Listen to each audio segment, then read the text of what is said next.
I've been using the MX Master 4 for Mac a week now, and this is my review. I got the original MX Master in 2017, and after 8 long years I've finally upgraded. Let's see if the upgrade was worth it, what I like and what I don't. I bought the Mac version of this mouse. This mouse doesn't come with the bolt receiver. I knew that going in, but I really didn't need it, so it doesn't bother me. The non-Mac version of this mouse includes the receiver for the same price, so if you want a better deal, that's the one to go for. Both the Mac and the non-Mac version would work fine on either platform. I went for the Mac version mainly because of the space black color instead of the graphite one on the regular one. They don't look that different, to be honest, but the space black color sounded cooler. I did consider the lighter color, but I skipped it after hearing that the MX Master 3S got pretty dirty fast.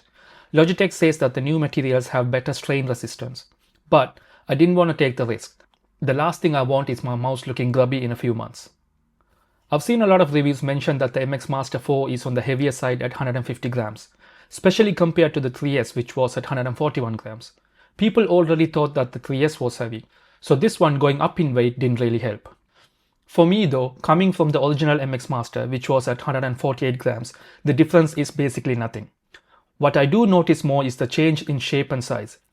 This one is physically bigger and it feels bigger in the hand as well, and the materials are different too, which adds to that feeling.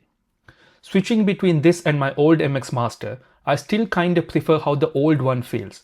Not because this is a downgrade, but probably because I've used that mouse for 8 years and a week isn't long enough time to fully adjust. In terms of build quality, it mostly feels solid and well made. But there are some small quality control issues. On mine, the left click sits slightly higher than the right, and there's a mark on the side. I've seen a lot of Reddit posts showing the same thing, and I've seen a few other YouTube videos where the reviewers unit themselves had this issue. Is it a big deal? Not really. It doesn't affect how the mouse works.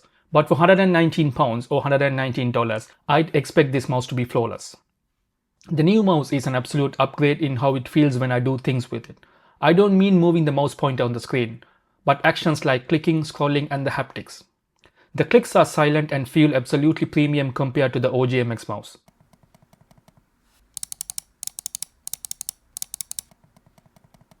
And the scrolling mechanism, both the horizontal and vertical, feel well refined.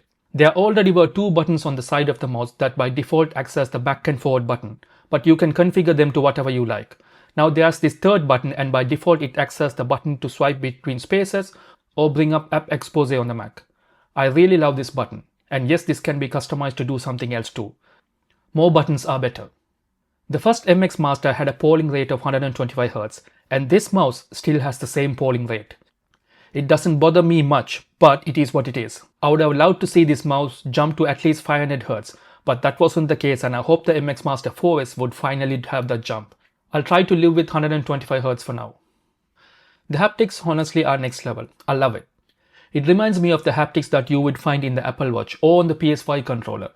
It's hard to put in words how it exactly makes me feel, but it makes the mouse feel alive. It's amazing how even the mouse, one of the most basic of computer input devices, can still be innovated and have great ideas brought to it. You get a buzz when the mouse first connects to your laptop, and if you haven't used the mouse for a while, just clicking on a button to wake it up gives it a small tap. And when you try to connect your mouse, there are small taps that you can feel. It feels like it's trying to imitate a heartbeat. It's a nice little touch. There are a few haptic related options and intensity settings. I changed it to the low setting, but if for any reason you don't want it, you can fully turn it off. Another functional benefit of the haptics is that the apps that support this feature do great things with it. For example, I was working on a thumbnail for one of my YouTube videos, and when you move the elements on screen, the mouse gives you haptic feedback when the layer you move has snapped to something else. I feel like this is really great, and if I was to ever use a mouse or trackpad without this feature, the software would feel broken. Another feature that this mouse has is the actions ring. You press this button assigned for it, and you get this ring of 8 or more items that you can pre-program your mouse to do. You only see 8 items, but every one of them can be a group of items itself, exposing you more shortcuts that you can assign. The haptics work great here when you hover over these actions too. The options on the action ring can be overwhelming, so I haven't started fully configuring this yet. I'm trying to see how this can be helpful and only set up tasks that are genuinely quicker to get to. I'm going to live with this mouse and gradually find stuff to add in here that will make me more productive. I will make a video on that when I figure that out myself. It might take a couple of months, but do consider giving me a sub to know when that video happens. It also helps my channel grow. That said, the action ring doesn't feel natural to me at the moment. I have to remember that it is a feature or an option. It reminds me of the camera control on the iPhone 16. When the camera control first launched, I found it doing too much and I didn't know what to do with it. But now I can't live without it. I'm guessing in a few months, this action ring feature will become second nature to me. As I write this, there aren't many apps that support the haptics and even the action ring.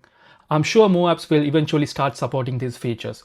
But for now, the only apps that support the haptics are Lightroom, Photoshop and Zoom. This list looks really sparse, but again, I'm confident that it will get better as time goes on. The Bluetooth connection to my Mac was straightforward, but when I downloaded the Logi Options Plus app, that's where most of my trouble started.